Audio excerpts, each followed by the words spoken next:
Good morning, everyone, and welcome to our second annual Smart Connections event for 2021-2022. My name is Doug Paquette, and I'm the Executive Director of the Edmonton Region Immigrant Employment Council, ERIC, and your MC for today. At ERIC, we often speak to the critical importance of networking and building your social capital. We cultivate and leverage local resources that are available to help our clients adapt and integrate into Canadian society. Moreover, through our programming, internationally trained professionals can discover and develop their own capacities while building their relationships. In our current socially distant environments, chances are you won't be introducing yourselves to many people at live conferences at any time soon, nor expanding your professional networks in meetings over coffee.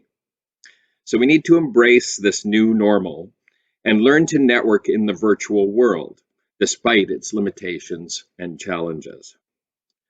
So yes, here's the good news. You can expand your professional network without leaving the comfort of your home. Would like at this time to introduce to you two members of our ERIC team who have been instrumental in making this Smart Connections event possible. Elena Chorneva and Sarah Tangen. Hello, everyone. I'm the Networking Program Director at ERIC. Hello, I am Sarah. Elena and I will be helping Doug today with the logistics and Q&A. You will be muted during the presentations in order to avoid any background noise. At the bottom of your Zoom window, there are two communication options, one chat box and one Q&A box. Please use the chat box only for any technical questions that might come up in the webinar, like I can't hear you, or maybe I can't see you, or something happened to my screen.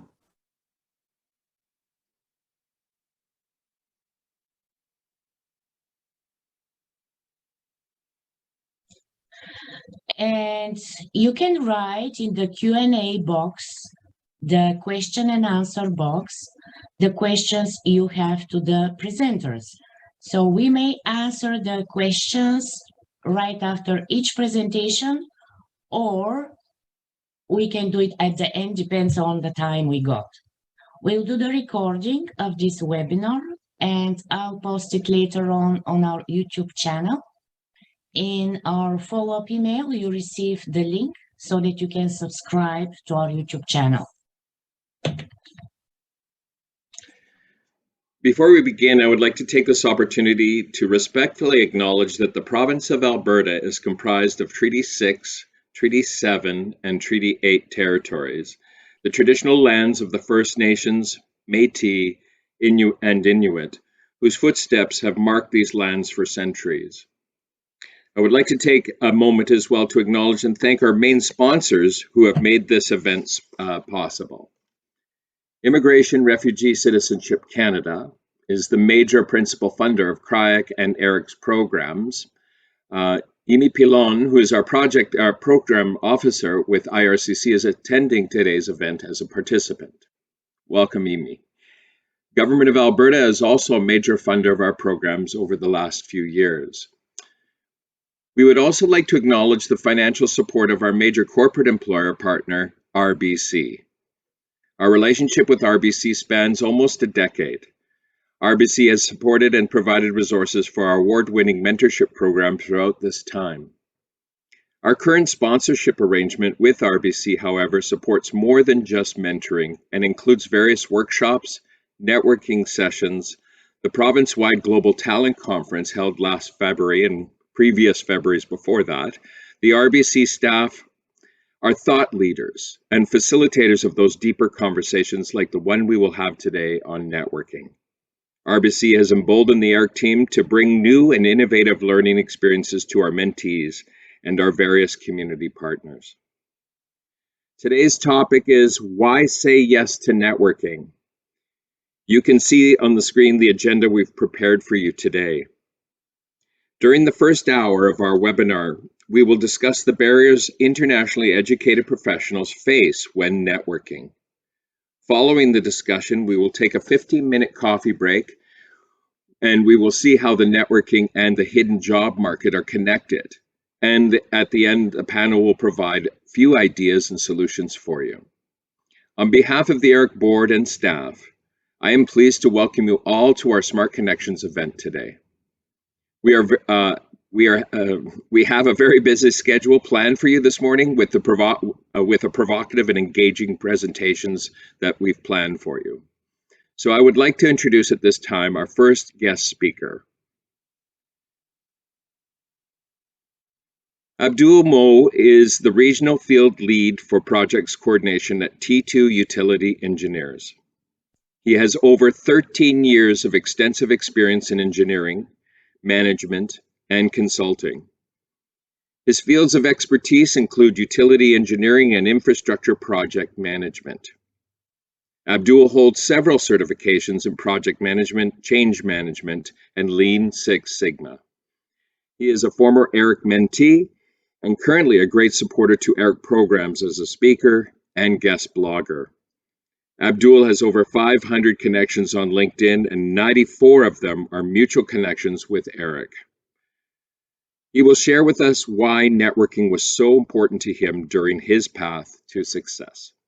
Abdul? Good morning, everyone, and thanks to ERIC for putting this event together. I'll start with a quick short story about myself. So when I first moved here, I was without a job for a while. I remember back then, I approached virtually every government agencies. I wouldn't want to name them, but every one of them that is in Edmonton, I definitely believe that I approached them trying to get a job. Things were very hard. There was pressure from back home. Everyone was checking you out. What's happening? Where are you now? What's going on? And I really just wanted to get a job. I tried so many things, and I would say I tried almost everything. But you know, trying everything at the same time was good, but it was not good enough to land my dream job. And because it was like I was shooting bullets in the air with no clear target. Along the line, I woke up to the realities and the potentials of networking and volunteering. With COVID, I know that there's so much limitations to how much you can get out there for volunteering, but I believe we're in the best times to make virtual connections and build our networks. Guys, I'll share this stats with you. An opinion poll from Deloitte Consulting. By the way, I have some very good connections with Deloitte Consulting, courtesy of Eric. Spencer Ord, he's a partner in Deloitte Consulting. So I heard this opinion poll from him, and I had his permission to quote him here. The opinion poll holds that 60% of all job vacancies don't make it out to job posting boards like Indeed, LinkedIn, and where have you, 60%. So I'm not a recruiter, but if that is true, it means if all you do with respect to your job search is just looking for job posts online and applying, if that is all you do, you automatically limit yourself to a maximum of 40% of the jobs that are available out there for you.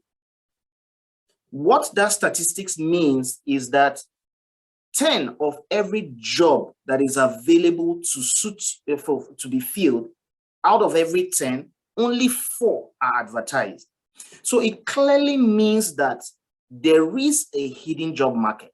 There is a hidden job market. And the vital way to assess the hidden job market, I would dare to say the only way is through networking. I'll wrap this up by giving you 2 tips of what really worked for me when I was an ERIC mentee. By the way, I also want to say it was not so long ago, just a couple of years back here, where I was in a situation where every one of the participants, the attendees of this workshop, where I was job searching not so long ago. So I'll wrap it up by giving you 2 tips of what really worked for me when there were so many things that worked, but I'll just give you 2 because of time that I have here. Be original when you network.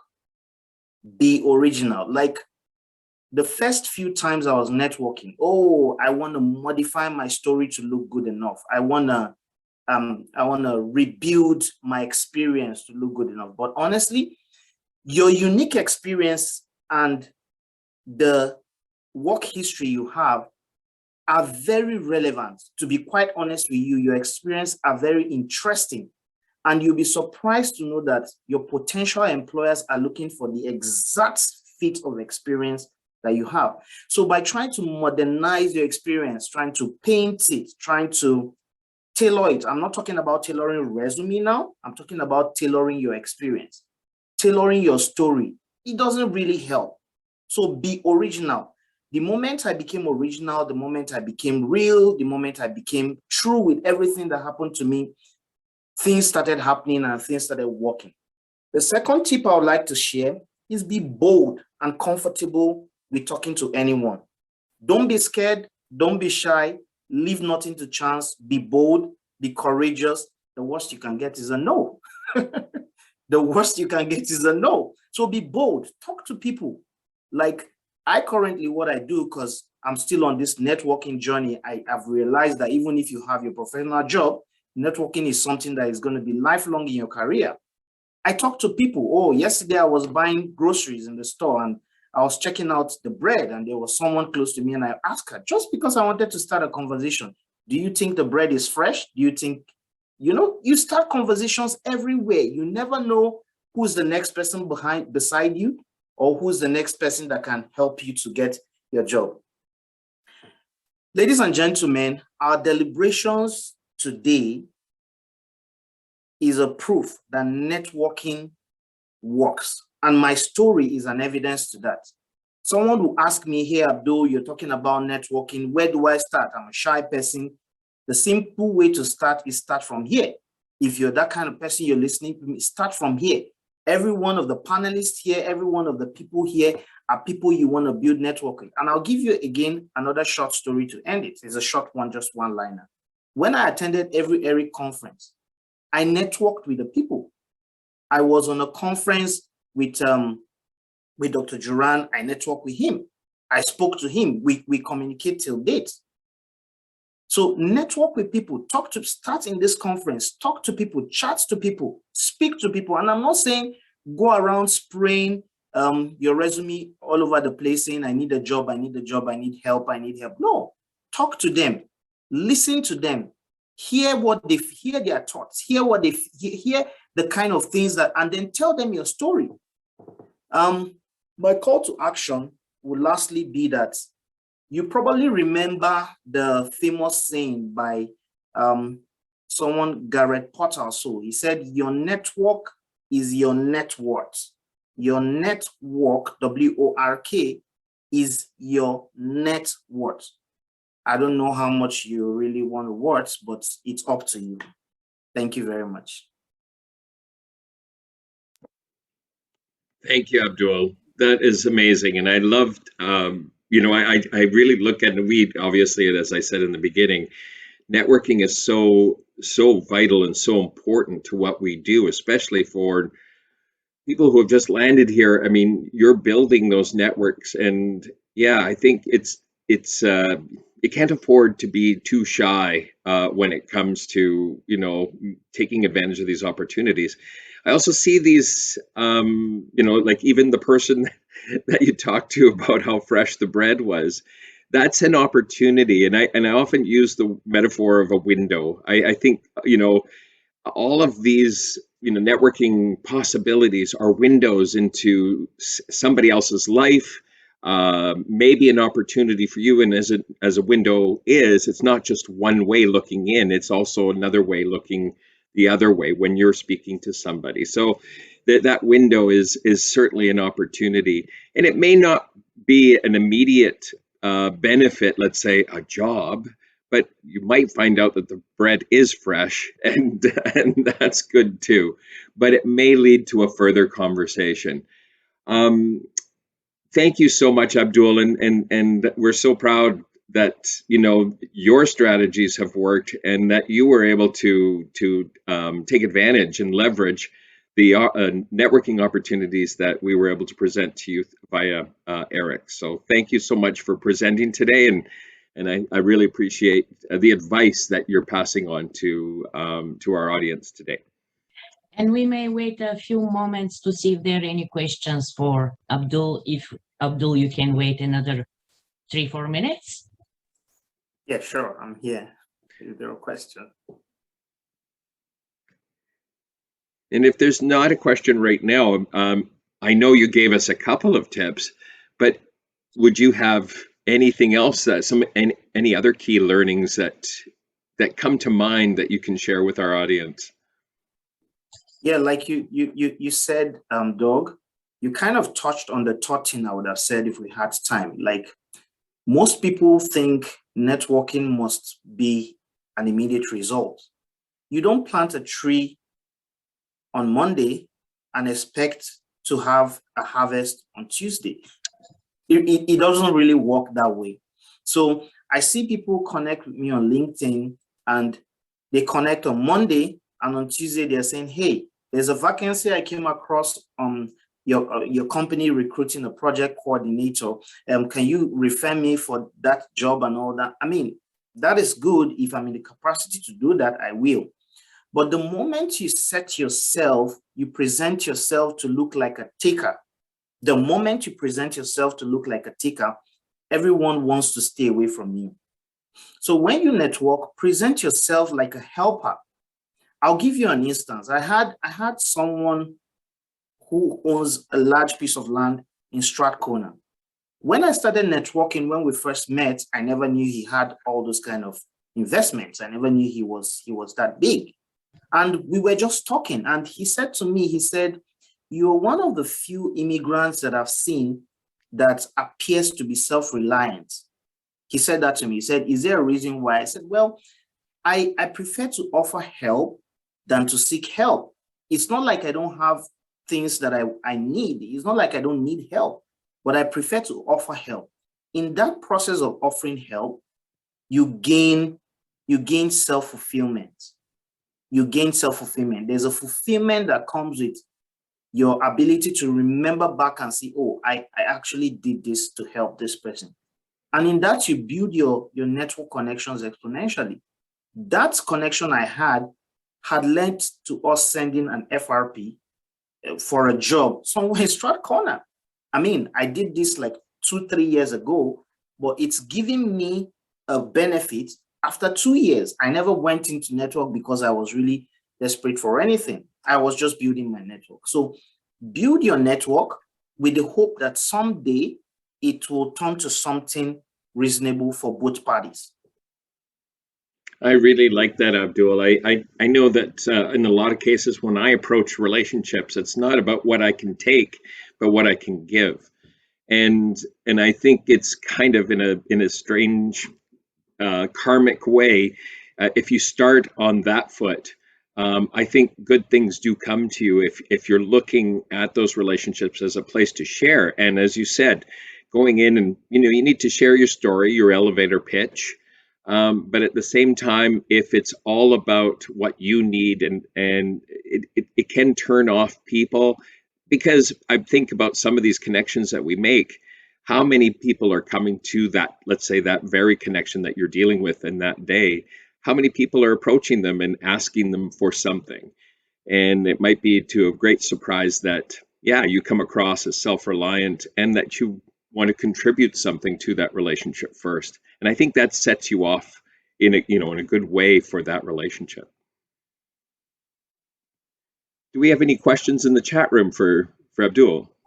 And there is one that's from Christina that says, like, is it okay to ask people how they come to success? What did you do to be successful? Is that okay to ask, Abdul? I would say it's okay, but it depends on how you put it forward. If you connect with someone, let's say you're looking for a job, I'll use an engineering company as an example. You're looking for a job with Altera Engineering. By the way, if you're an engineering trained graduate here, Altera is looking for, has an engineering position open. You could check their website as a tip. So you connect with someone in Altera and he's in a managerial position. And after connecting with him, you start asking him questions. How did you succeed in Altera? How did you grow? How did you become a manager? It depends on how you put it.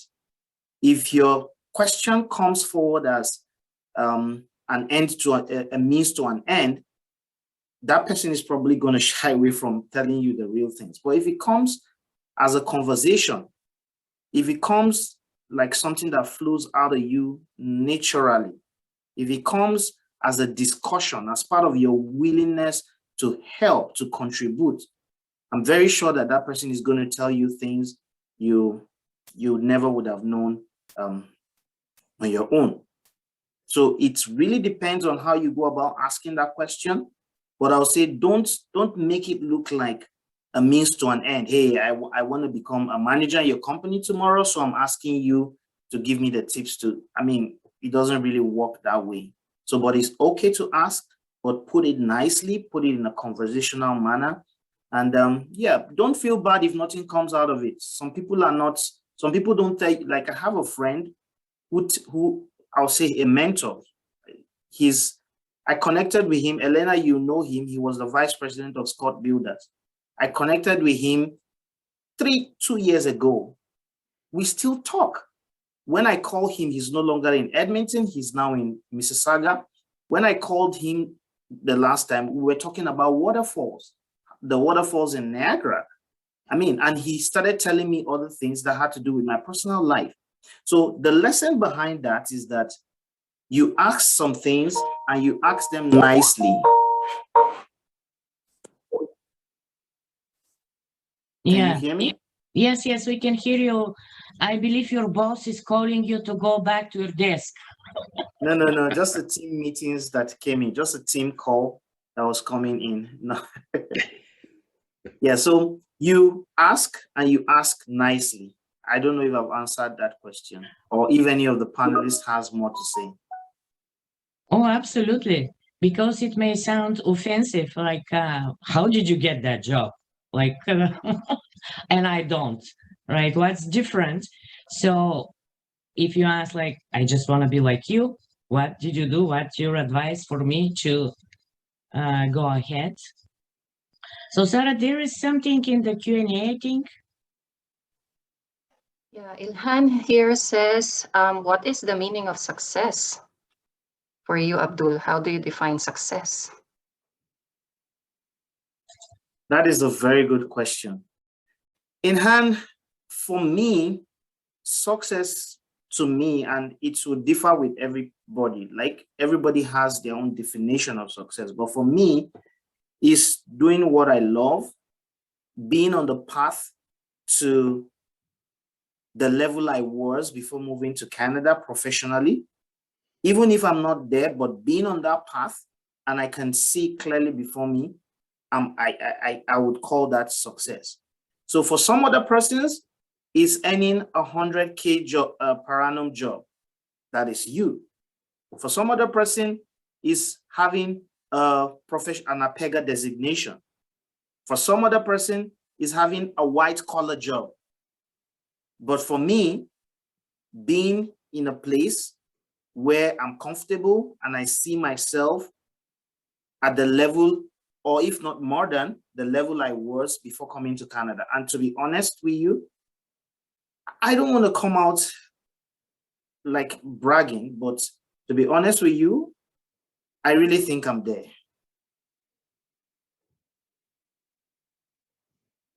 Thank you. Thank you, Abdul. That was amazing. Doug? Abdul, thank you so much. And I think, you know, what this says to me is not only do you have some great strategies, Abdul, but you're also extremely self-aware. And I think that is something that is so important, that you're not distracted by your other goals, but you're also reflecting on your own status, right? And understanding where you're at. And I think that makes you, in my mind, successful. because yes, you have a plan, but you're also aware of where you're at in that journey towards your plan, and that says a lot about you and your modesty, but also your sense of yourself. So thank you for sharing that with us today, and I really appreciated that question. I think that's I think it's a question we should all ask ourselves too. But that takes us to 10:27. We're getting close to the end. Abdul, I know we had a previous conversation to this. You're in the middle of, winding down your operation, some of the construction sites in Alberta, and you're a busy man. And we really appreciate the time that you've taken for us today and sharing your story and also your recipe for success. So thank you so much for doing that with us today. Thank you, Abdul.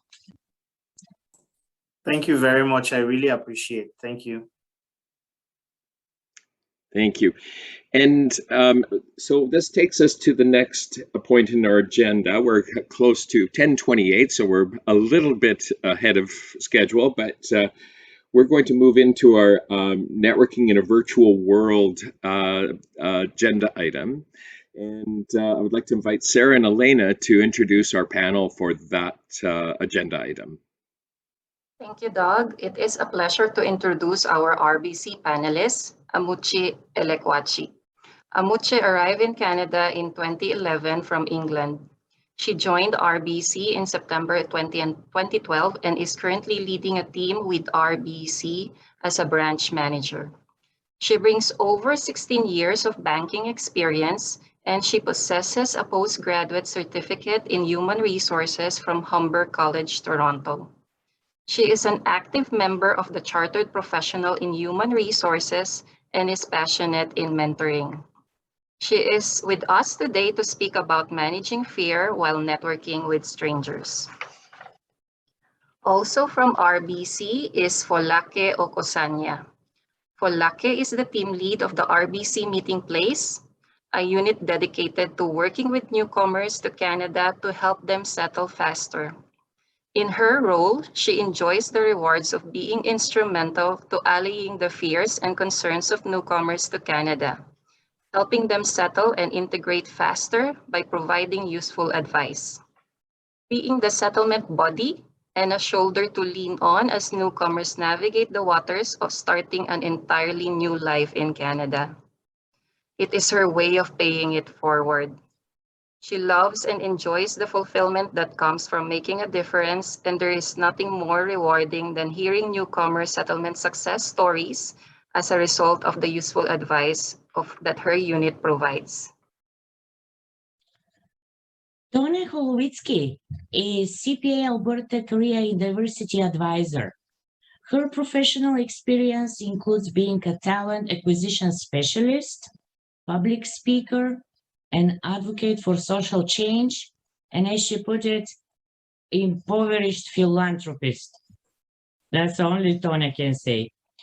She holds 7 designations through the Institute of Professional Management and Career Professionals Canada. Lastly, she is a qualified assessor in the Intercultural Development Inventory Assessment and the Intercultural Conflict Style Inventory. These assessments are the tools she likes to use the most to ensure people work effectively with difference. With career services, she coaches on the topic of full cycle hiring processes, building your brand, post-termination and layoff support, building career capital to support raises, promotions, and career changes.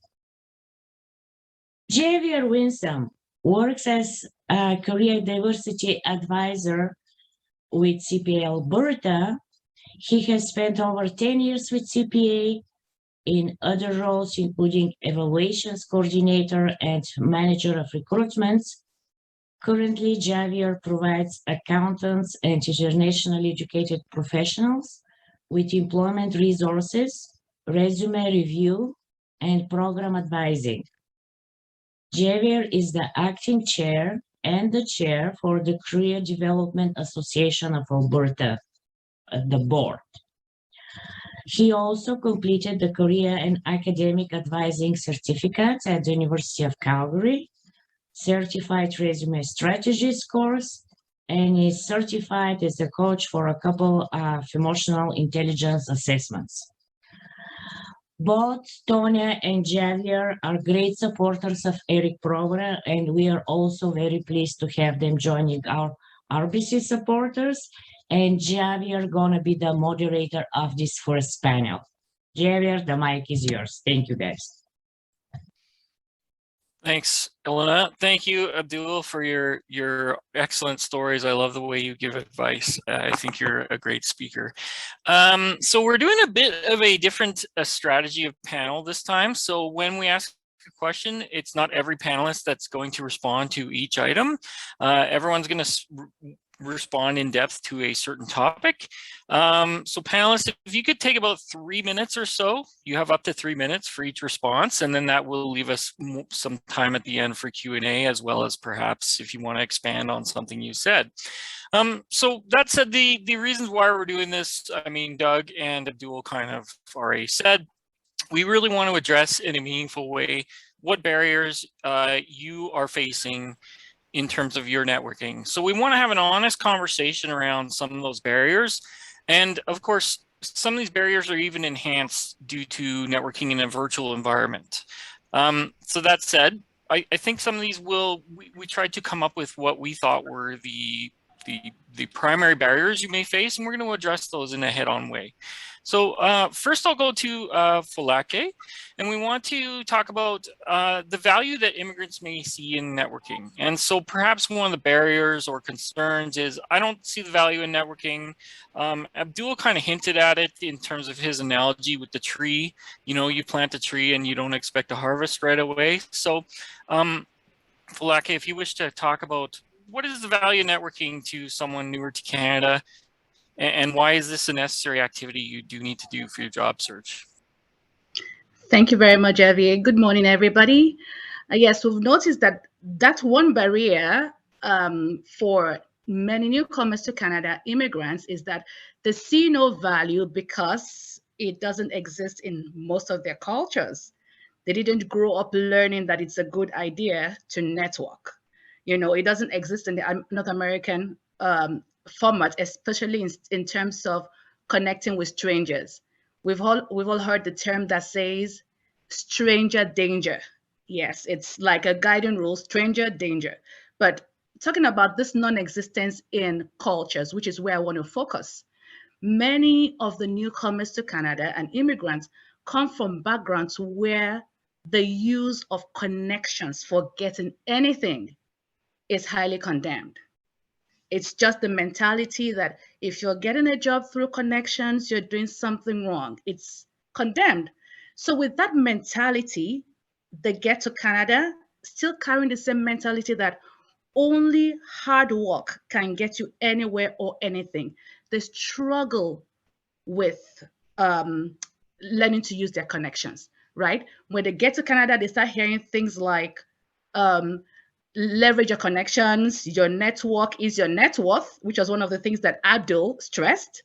You know, for many people who have grown up thinking connections, use of connections is condemned. Trust me, it will take such a person a lot of work not to value networking right away. They would never add any value to networking because they have to do a mind switch to begin to see it from a different perspective, right? I'll use my story as an example. When I came to Canada, of course, the first thing I did, I went to school, went for a program that helped with the second language, French language. But at that time, I didn't even realize the place of networking. But for what it was worth, I met someone, we became friends. I knew her from nowhere. She was a total stranger to me. She became my friend, we stayed in touch. And almost like 3 years later, she happened to be the one who had referred me to a job at RBC. And today I work with RBC. So in all honesty, for many of us coming from backgrounds where we think using our connections is condemned, it took a lot of hard work to change that mindset and begin to see the fact that you need to leverage your network to get the best of that hidden job market. Amuche, what other barriers have you noticed? Thank you, Folake. Really, that barrier is one of, I think it's a very, very major one, and that is orientation. And what I would say is that to that is when you come into a new country, you've taken a major step. I mean, you should be commended for coming to a new country. That is one of his fear. You're afraid of how is it going to be reacted to, right? However, you overcame the fear of leaving what you know to what you don't know. So that is for me is a big success. But the fear of, how am I going to network? So I will say the first thing you want to do is to be self-aware. It's very, very important. What am I afraid of? Is it a no? Is it my accent? Is it the way I present myself? Once you can identify those things, the first thing you want to do is, what do I need to do to improve on it? Because networking is a relationship. Once we take it that way, from the connection you'd said happened 3 years ago, and then you landed a job, it's a relationship you want to ensure you build. And I'm going to just bring an example. When I came to Canada from England, one of the first things I said to myself, in order to understand a culture, go to the school. Because why? In school, you have different diversity of people. And so here I was in this class, and I noticed there were about 7 people from my country in that class. And in that class, they say, choose a group and make sure you're doing a presentation. Because they are afraid of failing, they went into only the people they knew from the country. I was the only one from that country that I chose people from different background. So after the first presentation, I called them together because I was older, and I said, this is wrong. Your connection starts from here. You're afraid that if you make a mistake, you'll be laughed at, right? However, what are you going to learn?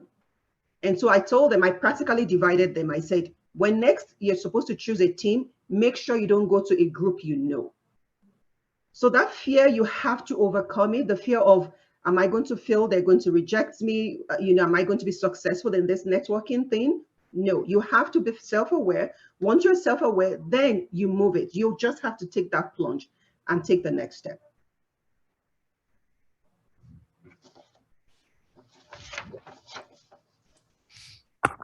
Excellent. Thank you for that. So for the next one, and Abdul did hint at this, the worst you can receive is a no. But Tonya, we'll pass it over to you to talk about rejection and how that can discourage people. How can we address the barrier of rejection in networking? And I love this question because, well, one, I think Abdul took away half of my answer that I had planned. So I'm going to take it in a different direction. My career has been built on a career of networking. And when you're in talent management and you're approaching people, I was specialized in headhunting. That is what I did. And my entire career has built on hearing the answer no. And that's how I've built my network, is by hearing the answer no. So first of all, if you think about when you go and get your mail, in the wonderful world of Canada, we have a lot of flyers. And so you go through these flyers and you see that there is an advertisement for a dentist. And, so you just throw it out. We put it in recycling. We don't care. But when we do care, it's when we need the dentist. And so that is how, Abdul's point about planting the tree, and the tree doesn't grow the next day. That's the thing about networking, is it's the same thing. Just because you said no and threw out the flyer that day, you don't know when they're going to need you. They may need you in 3 months. They may need you in 6 months. They may need you in 3 years or 5. The point is, it's all about relationships. And hearing no is yes in the future, is what I would say.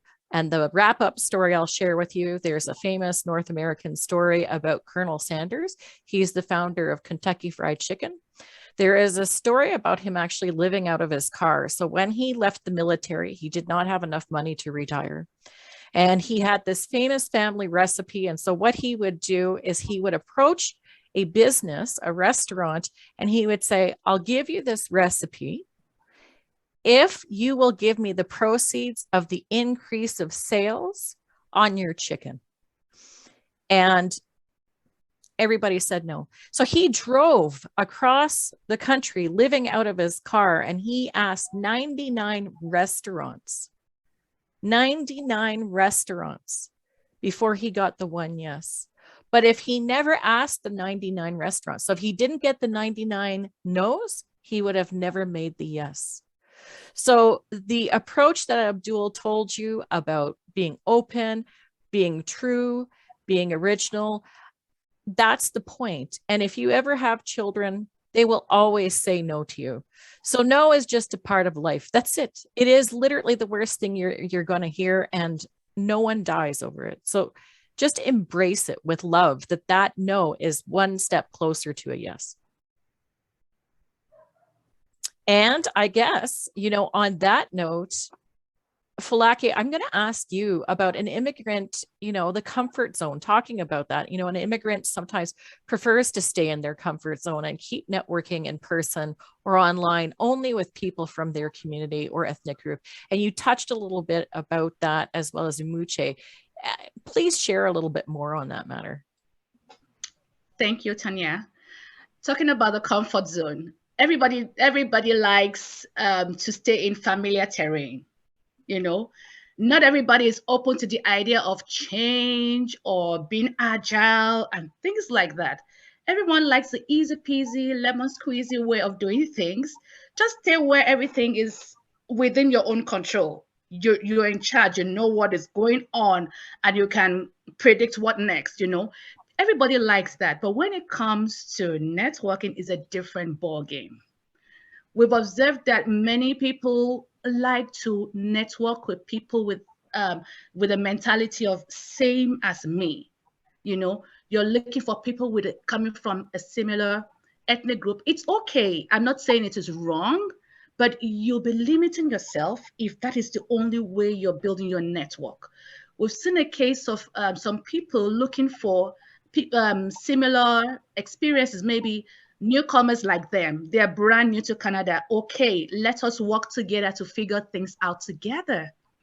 Now they're missing out on learning from those who have walked the path before and can tell them the shortcuts and the pitfalls that they should avoid, So looking for that same as me kind of situation. We come from the same country, or we're in the same field of study. You're limiting your network. Remember, your network is your net worth. So the more people you have in that network, the more diverse the mix of people you have in that network, the greater the advantage you have, right? Networking is simply working smart, not hard. Remember, I said that we come from backgrounds previously where we believe that everything has to come through hard work. Yes, you're not wrong. I didn't say you're wrong, but the hard work in this case is finding the right people to connect with, going beyond your comfort zone, beyond that area of where you feel at ease, to doing something different, thinking outside the box. And like Tonya said, worst case scenario, you will get a no. No does not mean it's the end of life. But in 90% of the cases, I don't think people get no's. You simply broaden your network, and a friend of a friend of a friend somewhere on that network may be that link that you need to get you to your next career goal. So remember, it's about leaving that comfort zone, expanding your network beyond the people that you are at ease with, and of course, working smart, not hard. Amuche, anything else you want to add to that? Yeah, thank you, Folake, and thank you as well, Tonya. So one of the things is that people think it's rude, that if they approach strangers, it's a sign of aggressiveness. It's a sign of, you're not humble, and that should be, we should disabuse our mind from that. Remember, again, this is a culture of networking. And how do you network? You just have to make that first move. Hi, how are you doing? And my tip to that is, number one, be very, carry yourself with humility. You come into somebody is with the purpose of networking, not just getting something from that person, right? And so when you're approaching people, hello, and I'm going to tell you a personal story. One of the things I will say is, if you're approaching someone for the purpose of network, make sure you research into that person. Who is this person? If it's an organization, what do they do? What do they like? What do you really like about this person that you want to approach? What do you think you can learn? Are you approaching this person to be a mentor? Or do you want to, there's certain things you think you can add value to that will enhance this person? So you have that at the back of your mind, and then you're approaching the person. There's nobody you're approaching with the purpose of, appreciating them and learning from them that will turn you down. And so like Abdul rightly says, so the networking doesn't start only when you're looking for a job, even as you grow in your career. I had somebody that I knew here from a fellow leadership meeting, and I monitored her success. I found out that there was a way this person does things that is so good and it brings out results. And I wanted that as well. And I wanted to learn. So I approached this person and I said, you know what? This is what I've noticed about you. Can we have a chat? Can we have a coffee? Can I send you an invite? Just to learn from you. Now, this person's disposition to me before was not favorable, but that particular, olive leaf that I sent to her, brought out the best in her, and I was able to learn from her. So it is not rude to approach. Remove that from you. Is how do you approach? What do you have in mind? Do you have a strategy in mind? Do you have a purpose in mind for approaching this person? And also, and that's why I'm going to bring in volunteerism into network. One of those very great place to network is volunteer. What is that skill? What is that thing that you have, competence you have?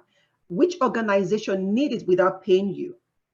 Look around amongst your community. Is it either your children's school? Is it where you go to? Is it the gym? Anywhere at all. Volunteer there. You know what? I can do this here. This is what I do where in my country, but I can do this. I can make this better. You never can tell. And the last thing I will say here is that remember, it's a relationship. Once you're building a relationship, you don't approach a relationship you want to build with rudeness. You approach it with humility. You approach it with kindness. You approach it with the purpose of ensuring that that relationship is maintained. And so, and it's aggressiveness, again, people from my country, they see us as being aggressive. And at times, it's that cultural intelligence that you might want to bring to it. At times, you speak to that before that conversation. Oh, I'm a little bit loud. It's just, that's the way I speak. Please, if you find it offensive, let me know. Right? So those kind of cues and all that makes people to be comfortable around you. That's why I said that self-awareness is very important. I'm going to turn it over to you, Tonya, again. What, again, do you think we should be aware of when it comes to networking? That's a big question. Well, one of the things about being aware is, I guess, worrying about wrong impressions. And one of the key things that I want to bring out is, you were talking about humility. In some cultures, it's taboo for women to be networking. And it's a real concern and discomfort for women to be involved in that. And I think it's really important for us to embrace that. You're in North America now, and North American culture, I mean, that's why we're here today, is to talk about the cultural differences, is we've had a lot of social movements. So for 20 years now, we've been talking about how to increase the presence of women in leadership, in executives. And I mean, this is a global conversation, but they're embracing it. But there was another movement recently that happened called the Me Too movement. And if you're not familiar with it, I really recommend Googling Me Too. And what that has done, and I've seen it within our network, is that a lot of men are now getting involved in trying to lift women up and trying to help them.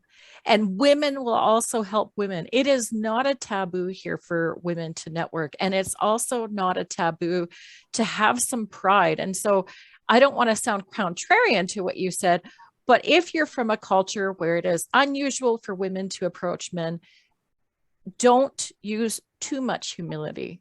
Have some pride, still be kind, still take all the tips, but have some confidence and pride in that approach. so that you are making sure that it's very clear that you have something really important to bring to the table. I think that's one of the most important things. And you know, I talked about Me Too, and I guess that leads me to asking you a question, Javier. You know, there's a lot in terms of technology that has changed the world of networking and improved how we network and how much bigger the world is to us. So maybe you can talk about some of the challenges related to technology and social media. Sure. What a wonderful self-moderating panel you are. I feel like you don't even necessarily need me to moderate you, but thanks, Tonya. I think as far as technology challenges, I mean, we are in a virtual networking world for the foreseeable future, okay? So if you think about it, pre-pandemic, you wouldn't go to a networking event that was a white-collar job and wearing like a t-shirt and ripped jeans, right? So you would come prepared for the event. So the same applies to me for technology, virtual related networking. I'm going to challenge you a little bit. You do need to come prepared to those meetings, be it with a recruiter, an employer, someone you've reached out to on LinkedIn to have an information or coffee meeting with. So I get that technology issues happen. We've all had the laptop troubles. We've all had troubles with our camera. But, you know, your first meeting with someone is the first impression. That's not the time for you to be figuring out Zoom or Teams or whatever software you're meeting on for the first time. Your homework is to have your camera set up, have your lighting set up, have your networking ready to go, be at the meeting on time, make sure you have the software compatible to work on your setup. A lot of us have been on Zoom and Teams for a long time, so maybe we're a little jaded in our expectation. People should be at our level. Look, I'm hundreds of hours into Zoom. I feel like I should get a certificate for the amount of Zoom time I have, but I don't necessarily expect everyone to have that level of proficiency. But a couple tips for you, I think you need to be on video as well. I find it really awkward when I'm on my video and it's a one-on-one meeting and the other person is not turning on their camera. It's very weird to network with a blank screen. I want to see you. I want to see your body language. I want to find you relatable when we're networking. As far as things like, you know, my dogs have started barking in the middle of a presentation, and yes, it can throw you off a little bit. So you just say, okay, excuse me, let me just go deal with this, and you come back to it. So people are understanding. You know, I usually phrase it as the joys of working from home, right? There's interfering things, perhaps it's children, dogs, connections, whatever. You just address it and people are very understanding. So as I say, we are, you know, kind of 20 plus months into working from home for some of us. So, you know, my hope is you familiarize yourself a little bit with the technology challenges you're going to face, and you get to a certain comfort level with your virtual networking, because it probably isn't going away for a little while. That said, I think we do have a few minutes. It looks like we have about 5 minutes, I believe, for some Q&A. If anyone has any questions for our wonderful panelists, do feel free to ask, please.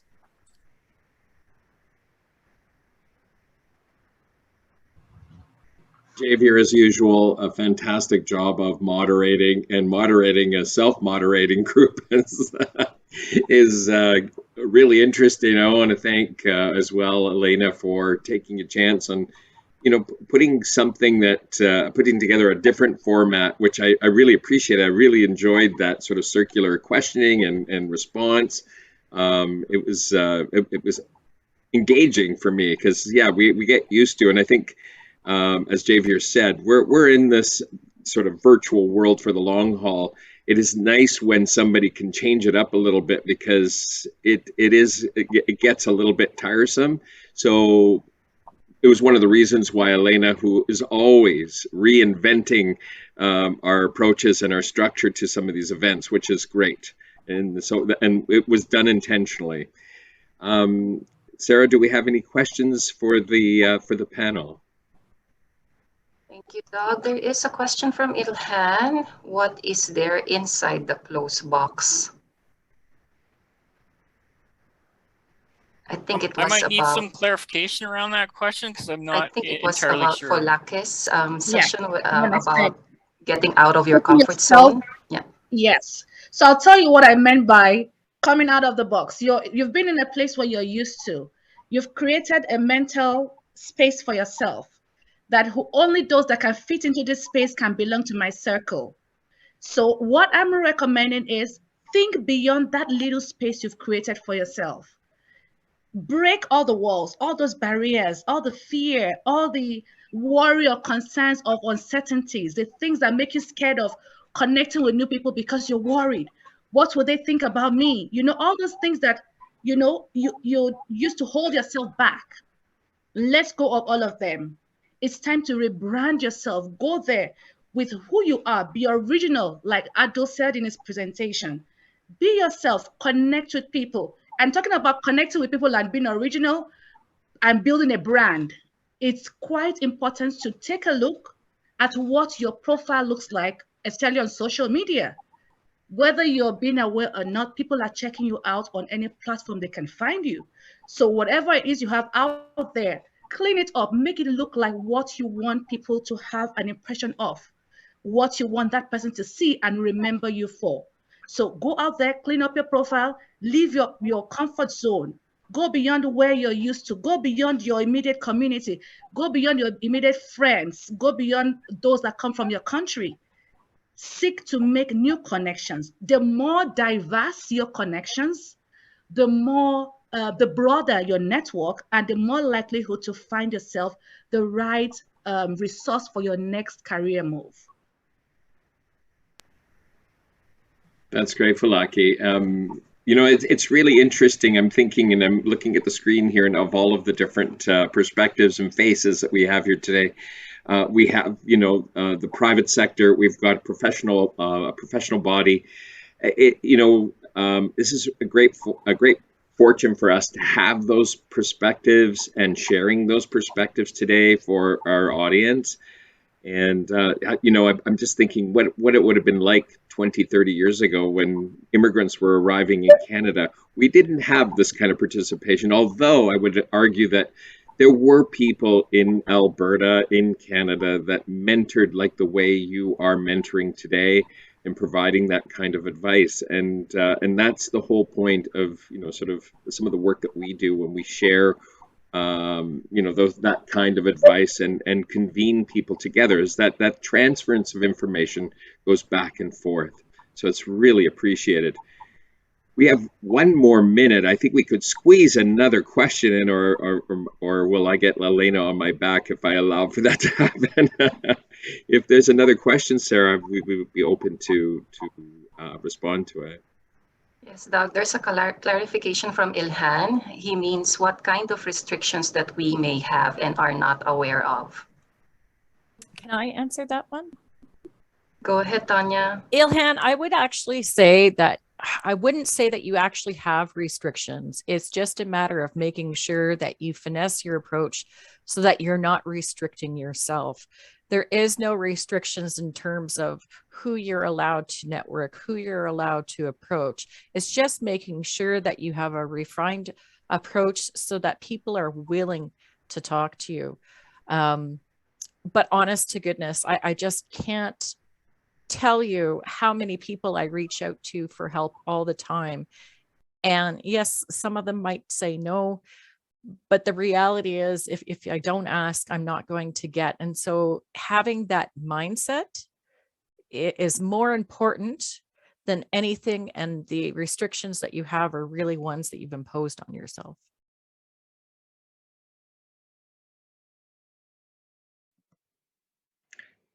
I love that response. You know, one of the other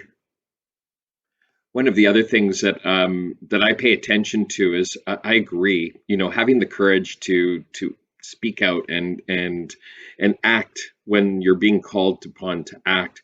But I think one of the things that we need to also think about is pay attention to some of those nonverbal reactions as well, because sometimes, you know, like, you're hoping that people are going to respond to you and be amenable to your request or amenable to what you're driving to in that connection.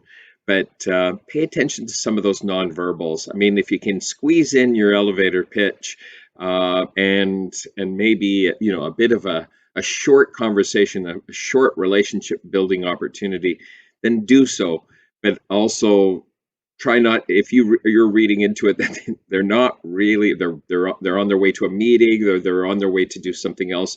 Pay attention to sometimes those nonverbal, and that can be difficult in that virtual platform. So I think it's pretty evident that we are now going to a coffee break, and that's something that hasn't changed in the virtual world. So we're going to allow for a 15-minute break. We will begin again exactly at 11:15. So we will start at 11:15 for this the next part of our agenda, and I think you don't want to miss that. We have a really great speaker, Violet Poon, who will be speaking about the hidden job market. So a little bit of a spoiler alert. And so please come back for that part of the agenda and take some time for a coffee or a bio break, and we will see you shortly.